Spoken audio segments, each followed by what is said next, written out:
I'd like to welcome our next guest, who is Dr. Josh Axe. He's a leadership expert, entrepreneur, and physician. He earned his doctorate of chiropractic from Palmer College and a master's of science in organizational leadership from Johns Hopkins University.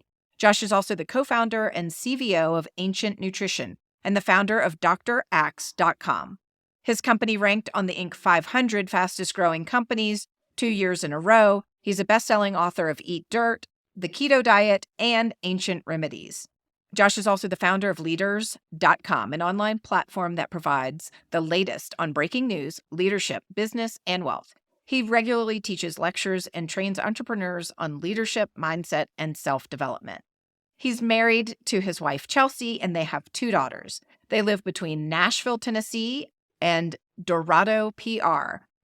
He enjoys cooking, staying active, swimming, cycling, and prioritizing time for his health and family and his faith. His latest book, Think This, Not That, will be available nationwide April 2nd, 2024. Hey, so welcome, Josh Axe. It's been like forever since we've chatted. I'm so excited to have you on Take Back Your Health with Dr. Amy Myers. Amy, thanks so much for having me. It's so good to see you again and excited to catch up. Absolutely. So we just caught up for a quick second, but you have been on an extensive journey that I'm excited to share with my listeners and really hear more extensively about as well. Yeah, as I mentioned, it's been a crazy couple years. I was in the best shape of my life, ended up going in for an actual natural procedure, medical procedure, and ended up getting an infection in my disc in my bone and ended up meeting with a doctor, infectious disease specialist, who told me I might never walk again. And because of that, and I didn't walk for a year, an entire year. This Wow. time last year, I wasn't walking. But I'll say this, I am walking now. I have 90% of my health back. I still have a little bit, which I should be back 100% this year. But I learned a lot through the process. I learned a lot about cellular medicine, regenerative medicine. I learned more than anything about mindset and the power of how to awaken our healing mindset in order to heal a number of conditions. And so, yeah, excited to share more about all of the things that came about from that. And I'm a big believer, and I know you've experienced this as well, through you overcoming a condition yourself, autoimmunity to heal. But, God can turn our pain into purpose, right? And being able to use that to help others. And so I'm excited to help other people break through their health struggles and other life struggles with some of the content. Yeah, so I am so interested in exactly what happened and how you healed from that.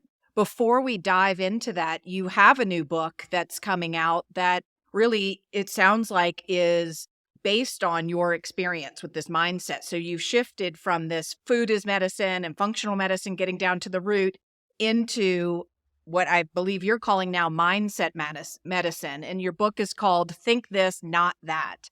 So tell us, it sounds like this experience really began to lead to that, but tell us how you really got into this. One of the things I realized so what happened was I went in for a natural procedure during a regenerative medicine clinic. I had a little bit of back pain.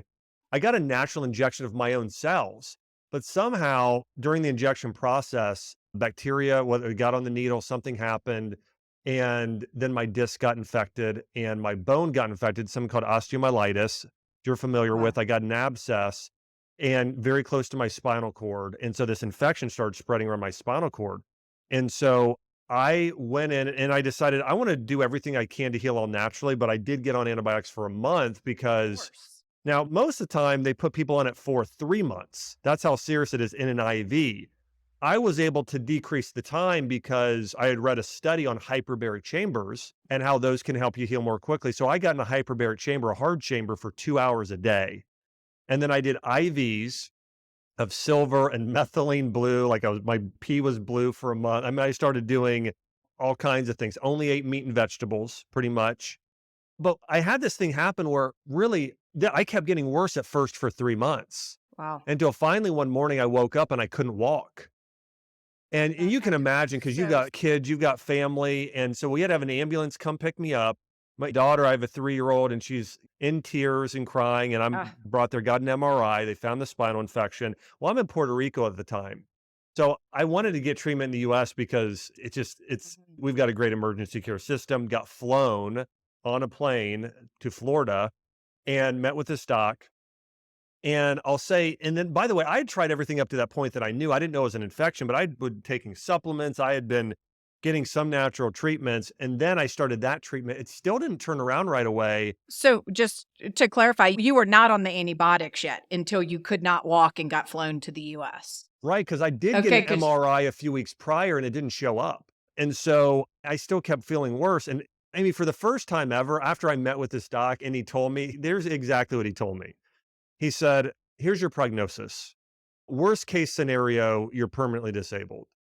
And he said, best case scenario, you're going to have pain the rest of your life. And anytime the weather comes through, you'll be the first to know it. Now, first off, I don't think he had the best bedside manner of course because not. it's just not. First, I've practiced a very different way with my patients because I understood neuroplasticity and the power of the mind and the placebo effect and nocebo effect for us healing. And so, but he was the exact opposite of the way that you and I probably practice in that.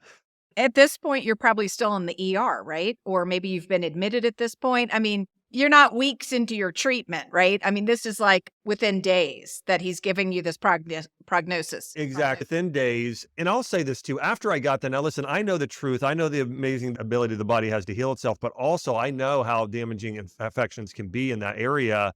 And so I just got for 24 hours, there were emotions I'd never experienced. I'm sure. Felt despair, hopelessness. And I remember the next day thinking, you know what? This is not serving me. This is not the best way for me to move forward, is thinking about and meditating on the worst case scenario and how bad this could be for my future. I said, I need to focus on where I want to be and where I believe God can help me be through doing all the right things. And so I said, you know what? I'm believing that a year from now, I'm going to be throwing my daughter in the air in the pool again. I was supposed to officiate my sister-in-law's wedding. I like all of these things. And so I said, I need to picture that, work backwards and create a plan in order for that to become a reality. And that's exactly what I did. And so finally, after getting in the hyperbaric chamber with the antibiotics, with all of the holistic treatments, I started getting better. Like it was like 1% better a week, but kept getting better and better. Now, it was still 6 months before I could walk, which is crazy, but like the disc doesn't heal very fast because there's very Mhm. little blood supply there. So did your entire family return to Florida at this point? Were they here supporting you? So we all went there and I got these regular treatments and finally started healing. But during this is when I wrote this book. But what I realized during this time was food as medicine is powerful, but mindset medicine is probably even more important because when I started looking into the literature on what it takes to heal, there have been people in a very similar situation that I was in where they didn't end up walking again and some that ended up getting back to 100%. And I started looking at what's the difference Mhm. outside of course, you need to get these treatments, right? But what still would cause one or the other to happen? And mindset is such an important part of it because when you have any sort of medical condition, whether it be autoimmune disease or cancer or hypothyroidism or a spinal infection, when you envision yourself healing in the future and you believe you will, your body actually starts sending chemical messengers and nerve signals and working via neuroplasticity and these neurological pathways in order to make that happen. Mhm. And so when somebody goes into their doctor and they're told, hey, you have to be on this pill the rest of your life, or you may never walk again, or you have to live with this condition forever, their body believes it, their neurology believes it, and oftentimes that's the thing that's blocking their healing versus believing and knowing I can heal from this and really following that plan. That's tremendously important. I also learned in a study on the placebo effect that you can amplify the placebo effect. And you do that by number one, believing that you can and being certain about it. The second step, though, in really visualizing that happening. So there's really the power of visualization with this. And Norman Doidrich covers this in his book about neuroplasticity in a really powerful way. But the second part is getting emotional about it in a positive way. So, for instance, I would picture myself throwing my daughter in the air and having joy with that and saying, I can't wait for that to happen, experiencing that excitement while I was visualizing it. And then the third component is having that plan in place and following that as closely as possible. But I followed the plan. I was able to 6 months later officiate my sister-in-law's wedding. I'm able to back working out, lifting weights, doing these interviews, and I'm so grateful for it. And I don't have pain when the weather comes through. I'm in Puerto Rico. We had a big storm come through. No pain with that. So all that being said, I was able to through I think the power of the mind really heal and heal completely. And so in this book, I really get into limiting beliefs and how to break through those. I get into also even things like building your identity and purpose and experiencing a breakthrough in your life. And so that's why it's called Think This, Not That is there are certain things we have to think in order to heal, in order to be our best. Look, you're an accomplished gentleman. You went to medical school, chiropractic school, you've started your own business, you've, created supplement lines, written multiple books. So there's a certain tenacity that you inherently have, I inherently have. For those people that don't have this type of tenacity and that maybe even come from the culture of my doctor said this, so that's what it is. How do you even begin to get somebody to shift that mindset, to question the doctor or their life circumstance? I think in terms of, let's talk about motivation first, and then I'll talk about the doctor side of things. So there's two components here. I think one is pain and pleasure. So, and I've used this with my patients before. I think sometimes people don't realize that if they keep doing what they're doing, if they keep thinking what they're thinking and living like they're living, where that will lead. I don't think people actually have, and I think awareness is the best word I could use for that.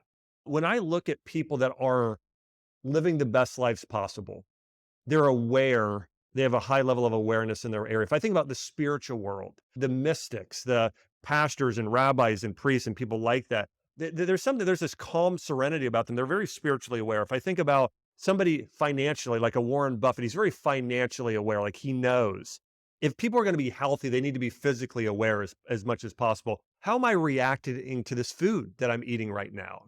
And so I think there's a level of awareness. And so all that being said, I don't think some people are aware with, Mhm. let's use type 2 diabetes, for example. If I would sit down and work with a patient with type 2 diabetes, being able to share with them, listen, if we don't make some lifestyle changes, even if you're taking a medication like metformin or on insulin, here's the reality of what the side effects are. Here's the pain you're going to experience, such as nerve degeneration and losing maybe your foot. I mean, there's really serious things that can happen. Lethargy, low energy, weight, all these things can happen if you don't make changes. And so, one, I think people should tap into pain and realize that if I don't make changes, that pain is going to be worse than the discomfort of changing my lifestyle. And then the other one is experiencing pleasure. Thinking about for myself, like I want to be around for my daughter's wedding. Mhm. I want to be like my mom when she had cancer. I asked her this question. I said, Mom, why do you want to be alive in the next 30, 40 years? She said, I want to bring my grandkids to Disney World. And my mom's in her 70s. In fact, I talked to her yesterday. She's actually at Disney World today with my niece and nephews.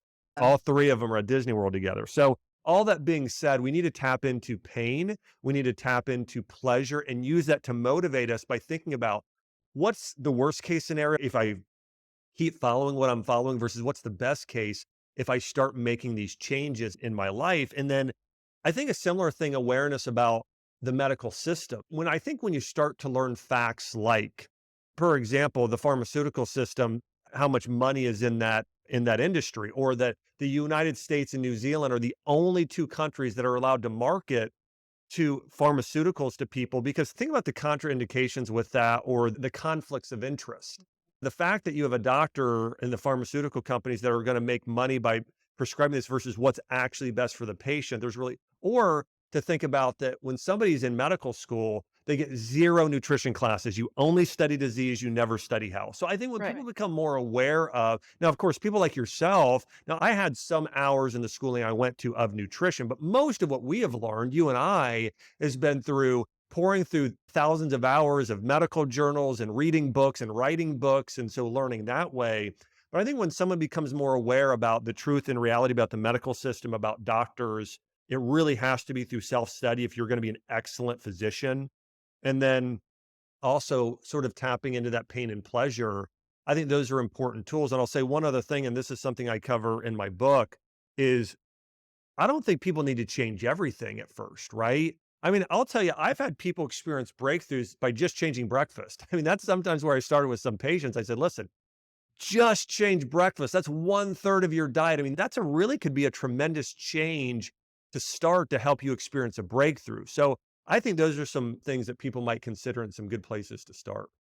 Excellent. And, I think some people, I mean, what do I want to say? I mean, you had the advantage or the ability to go get hyperbarics and go get these IVs, not only from a standpoint of being an educated doctor who knew about these, you had financial resources.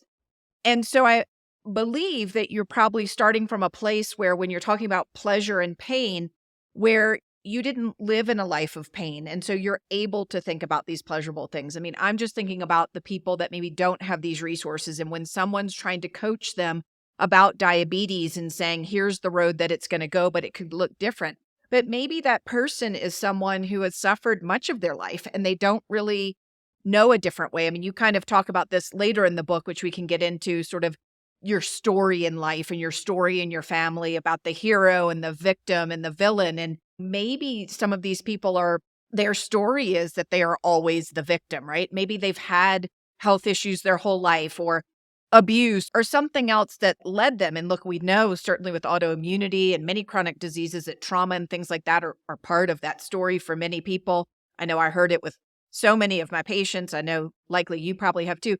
So I guess I'm just saying somebody who doesn't already have this awareness, somebody that doesn't maybe even have these resources, how can you get someone to tap in that maybe has lived their life as a victim into life could be different? Yeah, well, I think you and I definitely both experienced this. One of the things I realized with a lot of patients is maybe earlier in their life, they did feel okay. But some of them have felt so bad for 20 plus years that they literally have forgotten what it's like to feel good. So that is absolutely a reality and something I have great empathy and compassion for because I know, because I had a mom like this growing up. My mom, after she went through chemotherapy, especially, she had chronic fatigue syndrome. She had autoimmune disease. She was sick and tired all the time. I mean, she had severe chronic fatigue and just felt terrible for many years. So that went on for 11 years. And then she was diagnosed with cancer again. And that second time, we decided to take a natural treatment, start taking care of her. But one of the first things she told me was, this is 6 months after she finally was cancer free and healthy again the second time and followed the natural treatment. She said, I didn't realize I had felt that bad for that long. And so that's an absolute reality that a lot of people have. And I think for a lot of people as well, that their condition becomes part of their identity, right? If you've had fibromyalgia and your entire body has hurt for a long time, or rheumatoid arthritis, or you've got Hashimoto's and you're just tired all the time, part of your identity becomes your condition. I had somebody say this recently. I thought it was so true because this was true for me. That he said, everybody's got 99 problems until you have a health problem, and then you have one problem.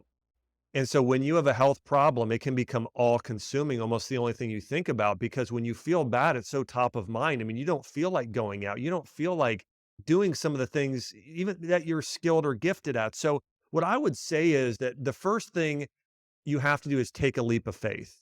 And that's believing that there's more, believing that you can heal, believing that there's more in life and that there's more out there for you. And I can tell you from having a mom who had all these diagnoses, who was so sick in her life, my entire childhood growing up, that she didn't believe at first. And then she decided to believe I can heal, that there's more for me.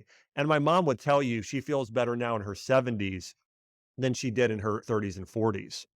And so I will say, and I know that's a hard thing maybe for some people, but to believe, like just I would ask you to believe that you're called to do more with your life, that you've got gifts and skills that no one else in this entire world has. And you need to become aware of those. I think I talked earlier about this awareness about where am I at physically? Where could I be in the future?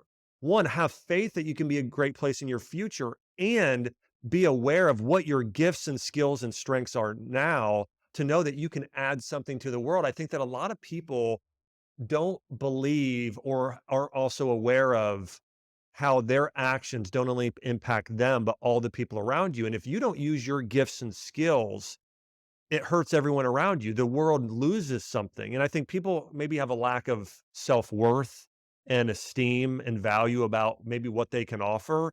But just to give you an example, like think about the world today if there weren't a Michelangelo, the artist, right? Who used his gifts and talents to paint the Sistine Chapel and create the Pieta and all these things. I think about if I didn't have a mom, like if I didn't have my mom, how much less my life would be. Now, listen, my mom has never labeled a saint. She hasn't been in any magazine. She hasn't done any of that. But she was a great mom.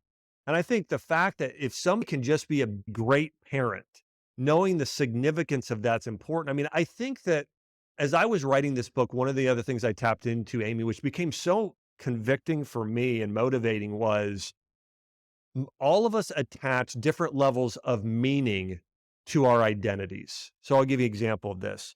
If I think about myself as a dad, okay, the very lowest level of sort of meaning attached to that, or the level of significance would be I impregnate a woman and I'm done. I could still biologically, somebody would consider me the father of that child. But if I believe I'm done and I have there's really no value I can add there, then that's a very low level of significance. I mean, really, it's Mhm. sending the world backwards. I mean, the fatherlessness, and when you look at the statistics there for if a child doesn't have a father, what that means, or a parent, I mean, it's devastating to them. But all that being said, that's a very low level of meaning. Now, let's take a step up from that. And I believe as a father, my job is to show up and provide for my family. Well, that's a lot better. You have your dad around, he's showing up, providing for all of the family. That's a massive step up. But there's a step beyond that. And that's that I believe as a father, I'm a divine being. My kids are divine beings. We're called to live for eternity. And I want to help them. And I believe they're called to love people and make earth a heavenly place. And I'm called as a father to do two things: help them grow and excel in character, and I'm also called to find what are my kids' unique gifts and skills and helping them take being an artist or an athlete or an entrepreneur, whatever that is, to the absolute moon. And I'm going to pour my heart and my soul into being the best dad ever and raising virtuous, incredible kids, right? So my point is most people are living around level 2, between level 1 and 2, some people a little above level 2, but if you can go to that level 3 of realizing that, you know what, even as there's this quote by Andy Stanley, and it's so powerful. He said, "The most important thing you will do in your life is probably not something you do, but someone you raise." Just as Totally. parents. I mean, so Absolutely. I say all that to say, I think the more that we can tap into what value can we add even to our families? I mean, Mother Teresa said, if you want to change the world, go home and love your family. I mean, it really starts there. So all that being said, I think I was really convicted about changing the world doesn't mean that like for you and I, we're going to go and help save a million people's lives in health, or it doesn't have to be writing a New York Times best-selling book or whatever it is. It really is, if I just go home and just really love my family well, I mean, that's impactful. And I think that was a big part of my mom's motivation. She wanted to be a grandma. She wanted to go out and be the best grandma ever. And so I hope that answers some of your question, but I think that can help you here's the thing. If you stay stuck in a victim mentality that, you know what, like when I got this spinal injection, which this was a mistake on their part, I believe. Oh, I mean, how else do you get an infection? Absolutely. Yeah. So I had feelings for a little bit of this isn't fair. Like, I'm not able to play with my daughter right now. I might be permanently disabled. But then I thought to myself, this isn't serving me. Like, me living in a victim state, my mom, if she was living in a victim state, it doesn't help me. It doesn't help anyone around me. I need to be the hero, which is I'm the person that climbs the mountain. I'm the person that beats the odds. I help other people do that. And so I would just encourage people to really embrace that heroic mindset of going from victim to saying, no, I'm going to go and become the hero. And then I'm going to help other people in their lives. Like what my mom did after she beat cancer, she started inviting other breast cancer survivors over and teaching them how to make green smoothies, at home. So that's just, would be an example. So a little bit, I think that this relates. You have a chapter in your book about finding your why. I mean, you've mentioned it before, being there for your child and throwing her and being there for your sister-in-law. So let's talk about that. What is your why? Maybe not, you can certainly speak to your particular why, but for someone who doesn't know that concept, I know that concept, but what is a why? And how does somebody figure out what their why is if they don't already know? Yeah, and this is so important for us living the best life possible, but also our health. There are studies that we'll get into to just show this, but really your why is your purpose. Like if I ask you, why do you exist? Like, why did you get out of bed this morning? Right. I mean, Mine is to help people, to be an incredible mother and do exactly what you're saying, raise a really good human being that's going to give back to the world and to help people. I've known my purpose for a long time. But some people don't. I mean, some people don't. They go to jobs just because it's a job or it's a good job and it has insurance and it's able to pay and provide for their family, but they don't really have any connection to it. They don't have any purpose to it. It's literally a job. And there are many people, I mean, that we're in the minority. well, for example, in the book, I quote this study. The main study on this discovered that 25% of people know their purpose. Hmm. So 75% of people don't. And so it is definitely the majority of people that don't. And there was a study that shows that when somebody retires from work, their chance of more, if they don't find something to fill that gap, a purpose, their risk of dying early goes up astronomically. It takes years off their life. And this is known in Chinese medicine. When you start studying it, they actually would say that purpose is the main factor above nutrition, above exercise, the main thing that fuels your cellular energy and your body's ability to create ATP and live a long time is a purpose. They would call it qi. That's the word in Chinese medicine, but that's purpose fuels that. And so it's critical for your health. If you want to live a long, healthy life and heal, you've got to have purpose. I mean, it's really important. So purpose is really having a why. The way that I really tap into this is, one, I believe we all have a global purpose together. And in order to think about purpose, the idea there was started, it's in the Bible, but also Aristotle, that famous philosopher, talks about having an aim, or the word comes from telos, which means it's similar to a telescope. So, and you're looking at your life in the world with the end in mind. Okay, what is the ideal future? And so now some of this has to do with my faith beliefs and religious beliefs, but this would really tie into most religions, by the way. But the really goal of society is to love each other and make earth a heavenly place, to where you turn this Garden of Eden, this little area in Mesopotamia, and that becomes the entire planet. And we practice this somewhat through regenerative agriculture. When you go and you take all these fields of soy and corn that are destroying the planet the way they do agriculture today. And if you plant a food forest, you can actually, and people have done this in certain areas, you can turn a desert into a rainforest if you practice the right type of agriculture. So you can absolutely transform and change a climate and an area. And so all that being said, imagine, I'm a big fan of The Lord of the Rings. And if you read those books by J.R.R. Tolkien, he describes these places of, like, you live in the side of a mountain and you've got an ocean and a waterfall. Think about the most beautiful place you've ever been. I'm thinking about my wife and I when we did our honeymoon to St. Lucia. Okay. So if the entire world and planet looked like that in different eras that were unique, but the entire planet was a paradise. Well, that's one goal we have, is to turn planet into a paradise. Another one is to help love people. And that's putting people in a position where they're growing to their optimal in their character, and also they're growing in their area and their unique giftings. All right. And when those things happen, if we want to find out, hey, what is purpose? Well, it's loving God, loving people, turning earth into a heavenly place. And then what's our individual role in that, making the world a better place? And that's really where it comes to, like I said, finding your unique giftings and skills. Like for you, Amy, you're an incredible doctor, an incredible educator, right?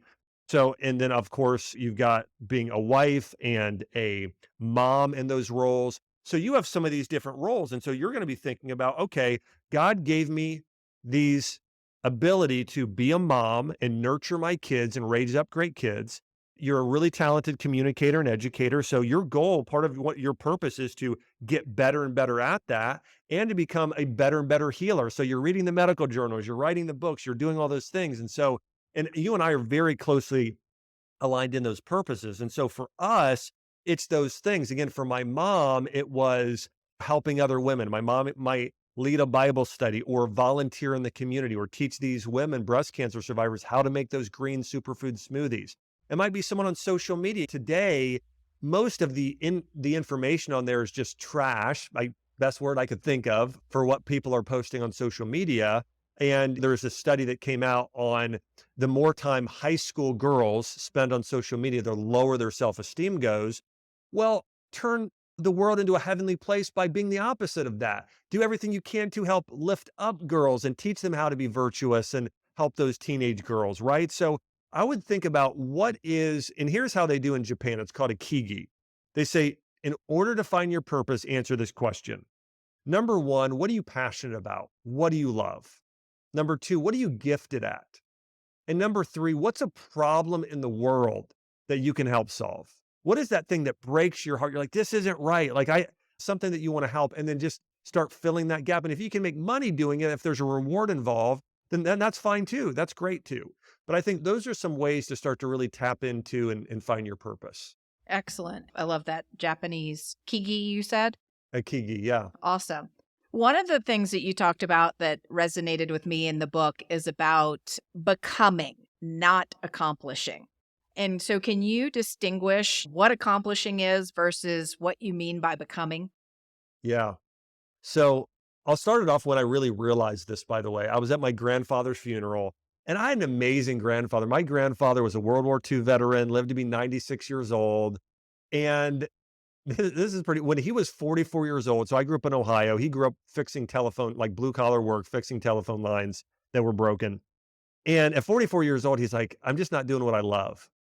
And so he talked to my grandmother and they ended up taking their entire life savings and buying land with a little lake on it, pond, and a campground. And so they took over this campground business and they turned that lake into a swim park. And so they put in diving boards and brought in sand for a beach. And so growing up as a kid, it was an absolute dream world for me.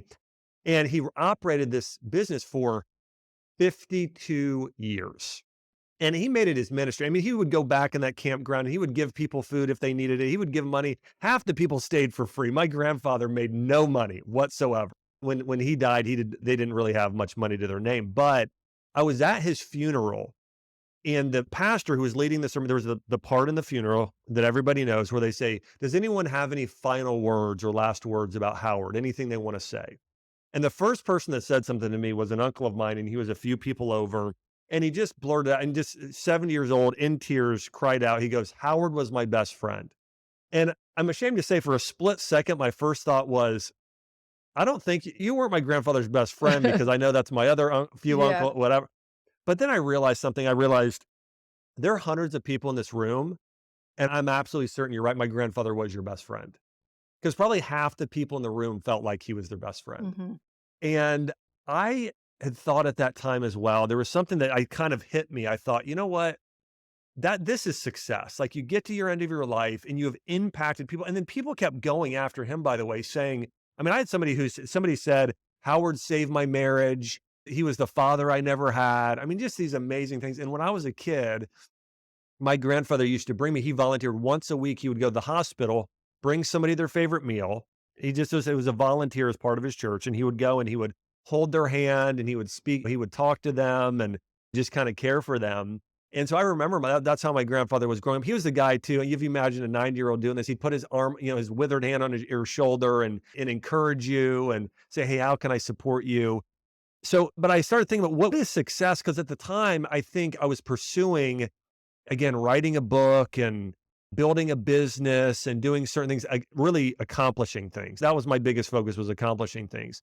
And I thought about this and I thought my grandfather never thought about that. Like he was always focused on who he could become. So he went from this accomplishing to becoming mindset.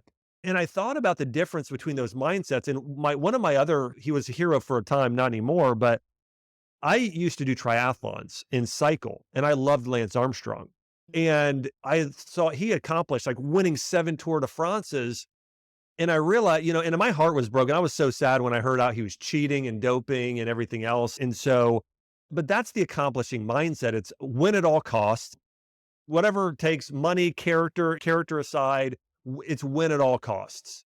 And Yeah, I mean, this is probably a different topic and controversial, but I mean, my understanding is everybody was doping. So if everybody's doping, I'm not saying that's okay, but he had to make a hard decision of not doping and then definitely not winning. But if everybody's doping isn't the platform here and he still won, I don't know.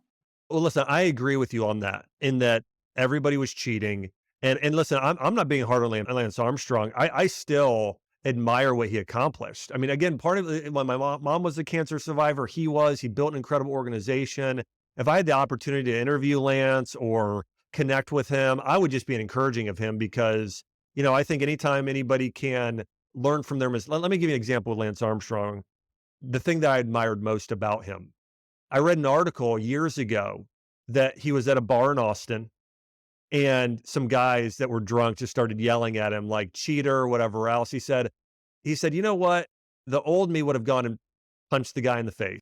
And he said, what I did was I went back in and said, hey, would you tell those guys I'm truly sorry and pay for their meal? And then he left.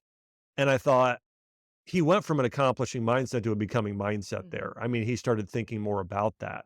Steve Jobs is another example of this. He is a person that was a billionaire, but at the end of his life, he told the person who was writing his biography, he said, I want my kids to know why I did what I did. And I realized that I regret I wasn't there for them. And so there's this quote in the Bible, and it says, what good is gaining the world if you lose your soul?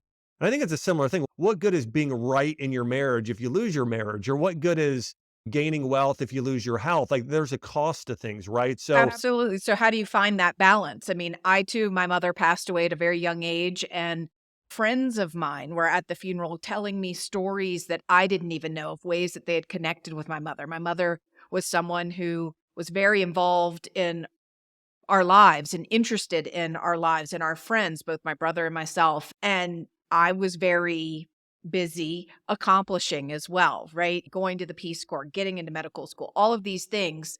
So there's value in both of those things, but how do you marry those two things so that you can both accomplish and be or become, as you say? yeah, and this could lead to an even, I think, another more powerful conversation alongside this. But I think it really starts with they need to be in their proper places. And that's really it. It's not, you need to do both, but becoming needs to be the primary and accomplishing needs to be the secondary. Because here's the thing I would say, and I have a graphic for this in the book, which when people have seen this, they've said this is incredibly powerful. And basically, I'll explain part of it here, in that it's, you don't only want to do the greatest things in the world. That's not the goal of life, is to do the greatest things. The goal of life is to do the greatest good. The greatest thing that leads to the greatest good. And so if you imagine it like this, there's this sort of diagram or this chart, and straight up and down is your skills and your giftings. Like you have athletes that do amazing things. You have doctors that do amazing things. You have researchers, artists, all of those things. But is it towards the bad or is it towards the good? And it always must be subservient towards the good, because you can do great things, but what if it's great things in the wrong direction? What if you start an amazing farming company, but you're destroying the climate and the environment? If you want to do anything meaningful and significant in life, you need it to count towards the good. And that only happens with character. And that's part of becoming. So rather than just having a to-do list, also have a to-be list. Okay, I'm going to try and get all these things done today. I'm going to call the customer service. Here's an example. I'm going to get on the phone with someone at customer service and I have to help them do this. Well, if you berate and are mean to somebody and terrible to them on customer service call, well, you did something, and maybe you did 100 of those calls. And so you did something great, but all of those were towards the negative. Versus if you get on there and you say, I have my to-do list, but I also have my to-be list, to be generous and kind and loving. And you're able to do that alongside of your greatness. Well, now it's all used for good. So that's the thing, is we should focus on accomplishing things, but making sure we're doing it with the right sort of mentality and character in the way we're moving forward. And by the way, this is true with science. Science isn't superior to spirituality. Spirituality is superior to science. And here's what I mean by this. Spirituality lies in the domain of character. It's the unseen. It's this thing that you can't, like you don't see love. Now you see the effects of love with somebody hugging someone or somebody picking up somebody that's fallen. And the same goes for science. If you have science, or let's say a study as an example of this, did you know that more than 50% of studies today, per a study found, are biased and skewed because of Uh, the people doing the study? I would imagine it's more than 50%. I actually want to Probably. say it's 72 or 82%, but it's Okay. incredibly high. So all that being said, so really doing a study, this scientific experiment, it has to be built on a foundation of ethics and morality.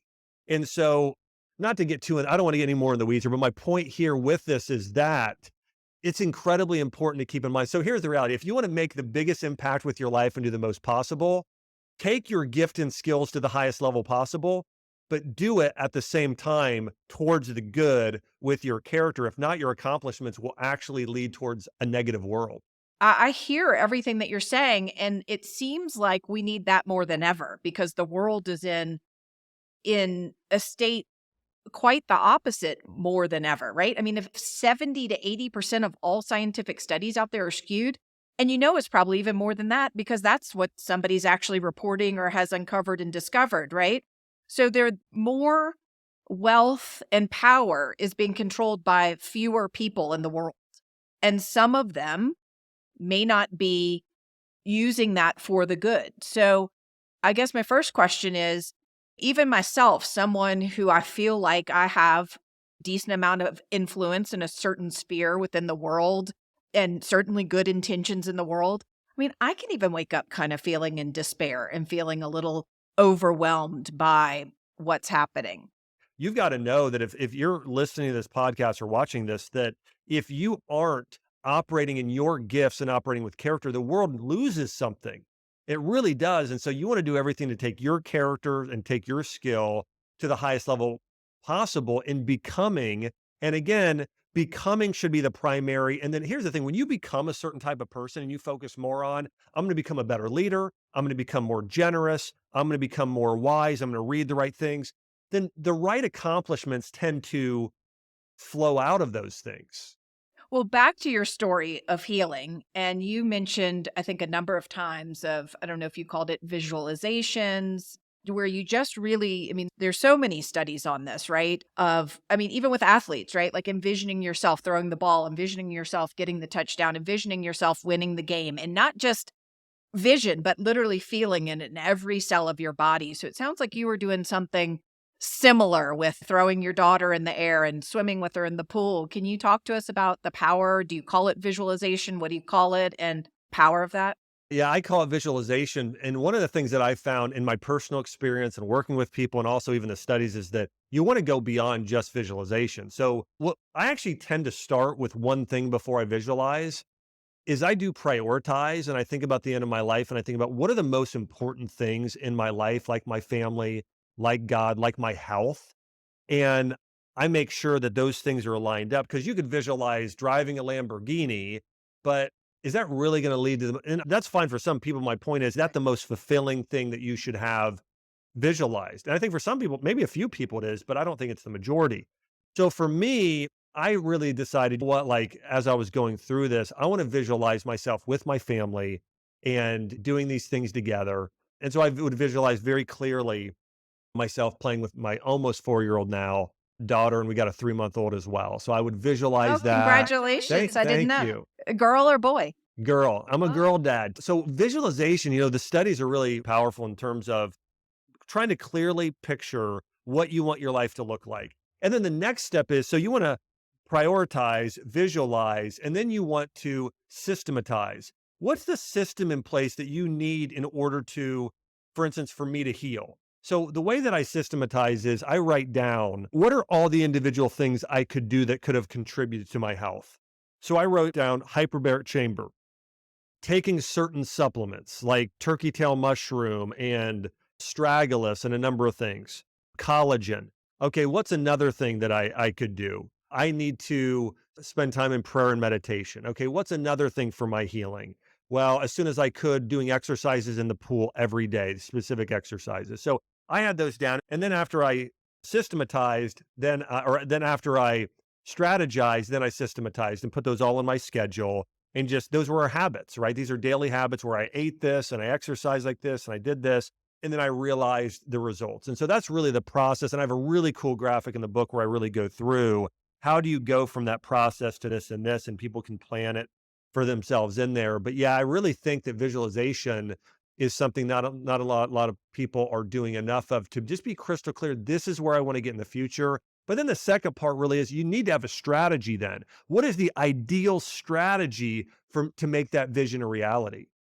and I see, as you were just literally saying all those things, I could see me being someone who was moving towards accomplishing to get to the goal of walking again versus, as you were saying, becoming. So I guess when you're literally fighting for your life, so to speak, to walk again, do you have a strategy to balance the making sure you're doing these things to also living in that becoming stage? I did. I was incredibly conscious of, let me give you an example. When I was in bed for a month, and by the way, I couldn't even be in a wheelchair. Like my back pain was so excruciating. There was a time I could hardly roll on my side. I could crawl places. That's all I could do. And that was for, again, almost a year. And so I So when I was in bed, I thought, I've got a 3-year-old right now, and she's seeing the way that I carry myself. My parents were in Florida, so they came over regularly, my wife, Chelsea. And I was really conscious of, I'm not going to live in a victim. I'm not going to have hopelessness. I'm not going to be mean to people just because I feel bad. I am going to do the best I can to show my daughter what it's like to suffer with honor and to thrive in the midst of suffering. And so there was now, listen, that I also believe in authenticity. So there were a few times where, when that time when I still hadn't seen results, even when I was doing all the treatments, when Chelsea was next to me and I'm crying and I'm saying, you know what, like, hey, I just need you to pray for me right now. And she encouraged me and I complained a little bit. But generally speaking, 99% of the time, outside of, again, needing to be authentic, and it was very much, you know what? Hey, daddy, how are you doing today? I'm healing. And I'm so excited about my progress when I was progressing. Here's how I'm doing. And even before I saw progress, you know what? I know I'm going to get healed and back to 100%. And so I think that my parents would tell you this too. My dad, I was on the phone with him the other day, and he let me know how proud he was of me because of how I carried myself through it. And even in those situations, I thought, how can I say something encouraging to Chelsea? How can I couldn't throw my daughter up in the air, but I could have her crawl in bed with me and watch Paw Patrol or Peppa Pig or something, and then also pray for her at night and tell her how great she's doing when she brought me artwork and have a really positive mindset. So yeah, so I really was very focused on letting myself be refined through the process, because the trials we go through in life, if we go through them with the right mindset, they will shape us and help us grow in character. Like, I feel much more resilient now. I have greater empathy. I have greater compassion. I have a greater strength to me after going through that. So all that being said, I was very conscious of that, not only the strategy for healing, but also the strategy for growing as I went through that. So, and it sounds like, was this the time that you were doing a lot of research? I mean, did you utilize that time to do the research for what is now your The book? book, yeah, I had a friend come over and he said, "What have you been doing, or what are you doing right now?" Because I was on my computer and just in bed. And I said, "Well, I'm writing a book." And he goes, "Well, gosh, he goes, if I were you, I would just be eating Cheetos and drinking Mountain Dew." And I said, "But really, this is what you and I connect with earlier. It's like, but it's being, having a purpose. Like, I know that God has called me to help people grow in their body and their mind and their spirit. And so if I can help people experience a breakthrough in their mindset with this mindset medicine and help them heal that way, like, that's part of my purpose." So I wrote this entire book from bed. There wasn't a word that wasn't written that entire time, but it allowed me to spend so much time going over the research and writing. And everyone that's read it said I've written a lot of health books, but it's the best book I've written. And I'd love to go back just to start, like, what really initiated sort of this mindset medicine Mhm. idea, just to give people an example of how you don't need to change everything, but if you just make one change. So when I was in high school, I had a, I was a terrible student. And so when I was in high school, freshman English class, I had a teacher, her name was Miss Noble. She asked me to stay after class. And I stayed after, and she said, "Josh, what do you want to do after high school?" And I said, "I want to be a doctor." And the reason I said that was the year before my mom went through chemotherapy with breast cancer. And I remember thinking, there's got to be a better way. And I want to help people like my mom. So I said, "I want to be a doctor." And she laughed out loud. And she said, "Listen, my daughter has a 3.8 GPA. She's at Ohio State University and she barely got into med school." She said, "With your GPA, you'll never get in."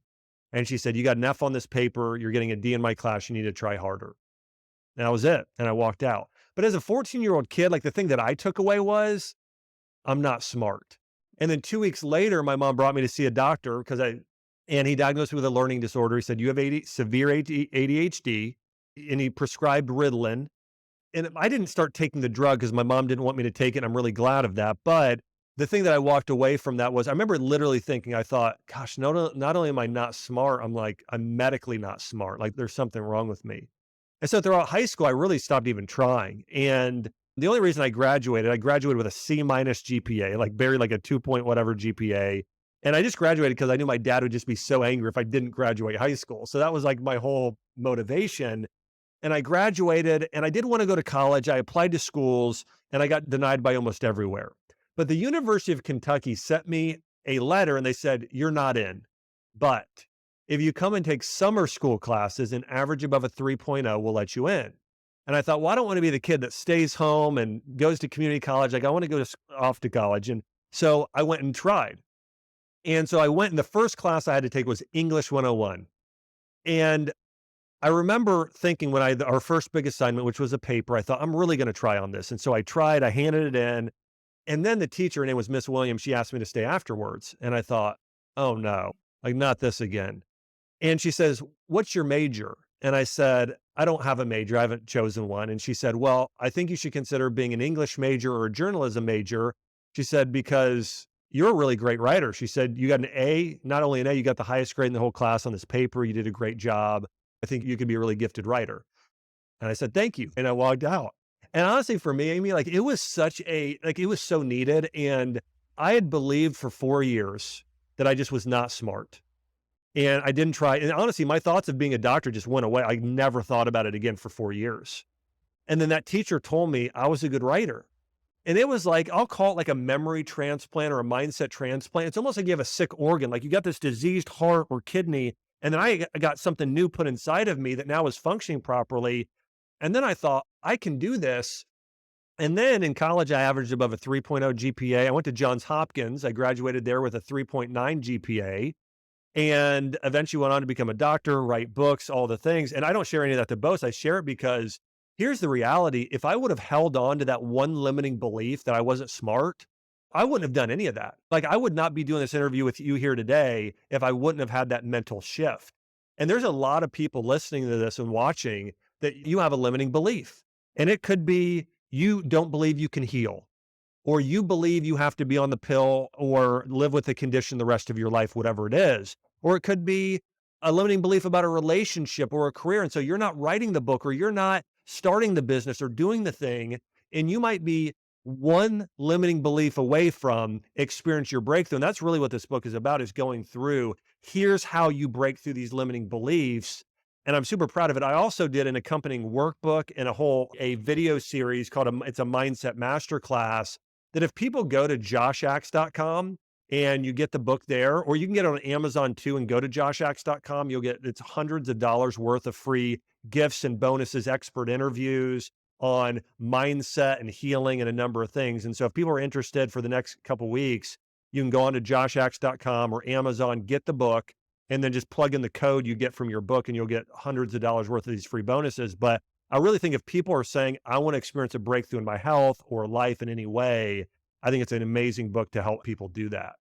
I mean, isn't it powerful that we talked about the doctor telling you may never walk, and we certainly know all the studies of the doctor who says your cancer's terminal, you're going to die in 3 months, and the person dies in 3 months. You get told you're a terrible writer. I mean, if you hadn't challenged that, I have a somewhat similar experience as well of high school really not doing that well, getting into college, but I had to work my way into the honors college at the University of South Carolina. And I wanted to take pre-med classes. And my brother was older than me. And he said, oh, no, those are going to be too hard for you.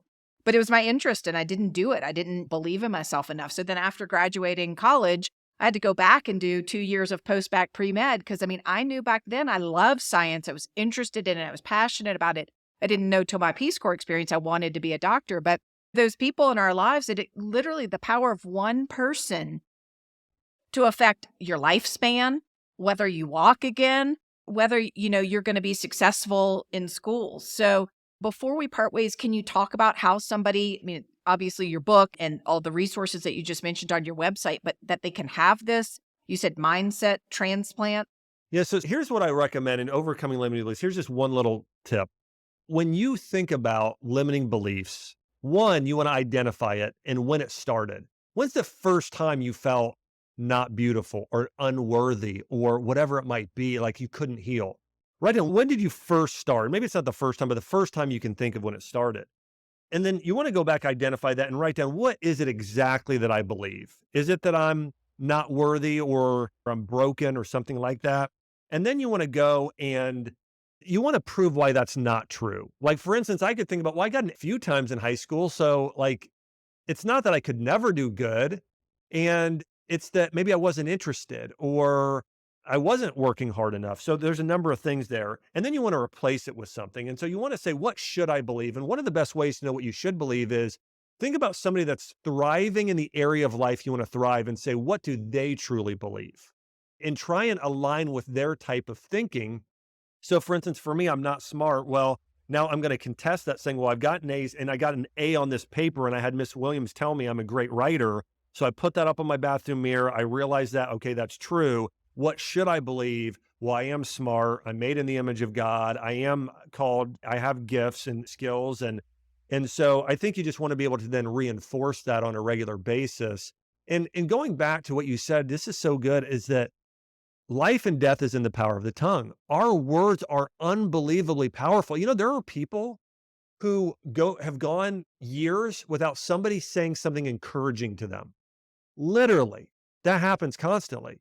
And so if you can just decide to be an encourager of other people, that will mean the world. And don't do it inauthentically, but go up to them. And you simply do this is just look for the best in people. You could find 10 things wrong with them at that moment in time. But if you find that one thing and let them know that, so you know what? You did a beautiful piece of artwork here, or you've got a great voice, really talented, or hey, you worked so hard on that. I just want to let you know, I noticed how hard, if you've got a team member or employees or people alongside you, letting them know, I'm really grateful for how much hard work you put in that. I know it's a lot. I Hmm. mean, just doing that makes such a big difference in people's lives. So I would just say that's one thing, is that know that you are powerful because your words are powerful.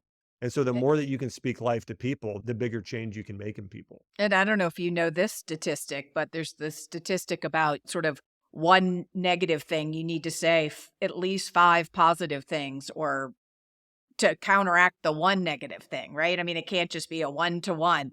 You have to overshadow with the positive to outweigh the negative. Yeah, and a lot of this is perception too, because it's what we like. If you and I would go through our, I'll give you an example. If I go through my YouTube page or Instagram page and I post something that's maybe semi controversial, I'm going to have a mix of people just saying you're wrong and whatever. Like I did one on birth control pills, and just because I'm not a fan of the side effects, I think Hmm. can be terrible. Right. And I got some people just mad at me about it, just mad. I mean, said mean things.